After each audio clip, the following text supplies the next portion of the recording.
Adam here with Brooksaw Antiques. Today we have this 1954 Olivetti Lettera 22 vintage ultra portable typewriter. I'm going to show you how to use the functions and make sure they all work. This one's unique, made in Glasgow, Great Britain, and it has unique font. So stick around to see that reveal when I get to that section. Difference is the shell color is a grayish color versus the ones made in Italy, which were bluish green, and it has a different logo. It's got the Olivetti logo on the back there, and it doesn't have anything else on the front, just Lettera 22. It doesn't have Olivetti Underwood or anything like that.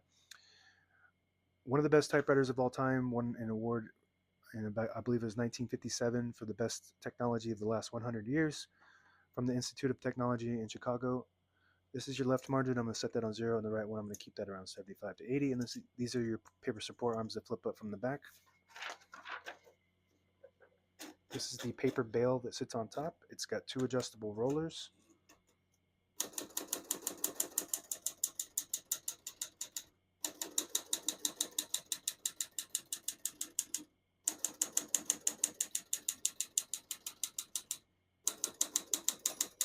Once you hear the bell, you're near the end of the margin. Hit this line space, get you back to the beginning, and skips 1, 2, or 3. Right now we have it on single, but if you want double, just flip that switch forward 1 notch. It skips 2. 1 more, it skips 3. We're going to keep that on single for now and finish typing. As you can see, all the keys type nice and none of them skip or stick. I'll type a sentence in red on the next line and switch from black to red. There's a switch on the right side here. Flip that all the way down to the red indicator. It prints the bottom portion of the ribbon, which is red. When you have it in the middle, it doesn't print any ink at all. It just leaves a stencil for copying purposes. When you have it up top, it prints the top portion of the ribbon, which is black. We're going to move that down for red.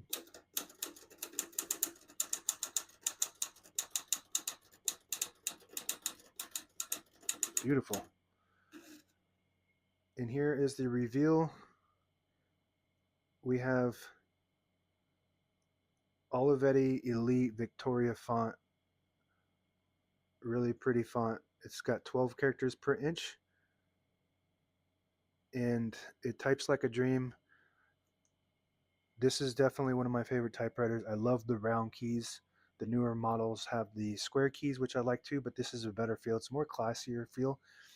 And versus the 32, this one has a more springy, I would say, touch. The 32 is a lot lighter. They're both very light, feel very modern compared to most typewriters. So if you want a light touch typewriter, you got to go with the 22 or the 32. And this is just a classic typewriter, absolute marvel in engineering. To pull the page out easy, there's a switch on the right side. Flip it forward towards you. It unlocks the rollers underneath the platen, allowing you to pull the page out easy or load thicker paper like carbon copy or cardstock. Make sure you flip that back before you load the next page, or else it won't load correctly. Going to flip these down for now and put the color back on black. Got a shift on each side and a shift lock on the left. To clear that, just hit the shift button again. This button on the top left is not supposed to be a 1 key. That is your margin release. When you get to the end of the margin, there's a mechanism that blocks you from printing. Hit that margin release. It does allow you to get past that and go all the way to the end. Backspace on the right side. This red button is your tab engagement button.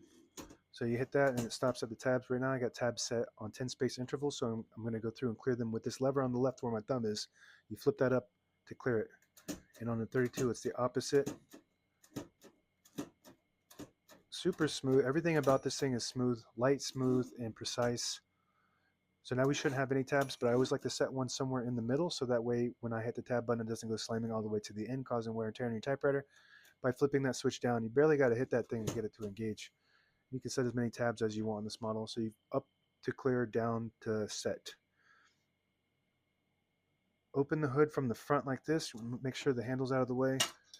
It hooks in the back, so you want to be careful. This is all metal cast iron, so it breaks. It doesn't bend, it breaks, so you want to be careful when you're removing that.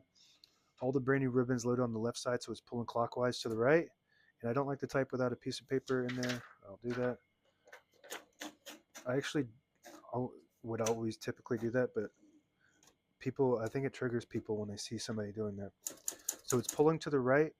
To switch that direction, there's a shifter on the back side of either side, and you just flip to the side that you want it to go to in the middle. If you can do it on this side too, but you shift it to the right to go left and the left to go right, and that will just pull it. It has an automatic reverse. If you have eyelets at the end of your ribbon, it'll pull on that and reverse it to that side that it needs to go to indefinitely until the ribbon goes dry. Here's your touch control. A lot of people might not even know that they have one if they had one of these things. The farther back you go towards the back, the more tension there is when you hit the keys. You do have to hit the keys harder for them to print, but they respond faster. Very important with the light touch typewriter to play with that to gauge your preference. Could change the game for you if you're used to typing on it and keep making mistakes, or you just don't like the light touch. You can make it a little bit better.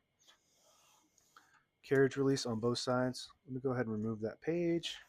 Good. Both side carriage release. This one rides on a rail on the back. You can see it here. It rides on this rail instead of bearings. So that's the difference between a 22 and a 32. It has a really different glide. It's really nice. So it's different than most typewriters. The old Underwood desktop typewriters rode like that, and the Royals. If you push the button on the end of the knob, it disables the spacing so you can get to an exact spot on the page. You let it go, you get the clicks. Each one of those clicks is a half a space, in the same concept. If you flip this switch all the way back, it disables the spacing. Flip it to that one, you get the clicks. And this swivels back and tucks in, so when you have it in the case, you don't break this off. This thing will break off. It's cast aluminum, and if you break it, I don't know how to replace it. I don't know if you can replace it or it's supposed to be replaced or what, but I've looked it up and I haven't seen any good information on how to replace this. So don't break it. That's it. Now available on eBay or Etsy. Search Brooksaw Antiques.